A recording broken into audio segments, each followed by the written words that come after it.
MP में corona का कहर जारी है। पिछले 24 घंटों में रियासत में कोरोना के 2323 मरीजों का इजाफा दर्ज किया गया है। पिछले 24 घंटों में कोरोना से 29 अफराद की जहां मौत हुई है, वहीं रियासत के मुख्तलिफ अस्पतालों से 1902 मरीज डिस्चार्ज होकर अपने घर जा चुके हैं। एमपी में कोरोना मरीजों की मजमूई तादाद बढ़कर 93,053 हो गई है।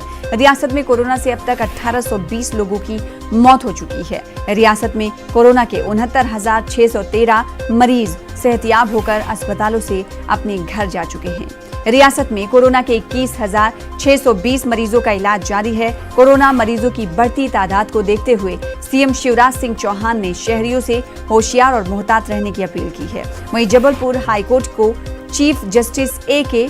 मित्तल के हुक्म पर कोरोना की चेन तोड़ने के लिए 5 दिन के लिए मुकम्मल तौर पर लॉकडाउन कर दिया गया है। 20 सितंबर तक हाई कोर्ट कैंपस में सभी दफातर बंद रहेंगे। इसी के साथ भोपाल के ताजिरों ने मुत्तफिका तौर पर मीटिंग करके थोक बाजार को शाम 7 बजे ही बंद करने का फैसला किया।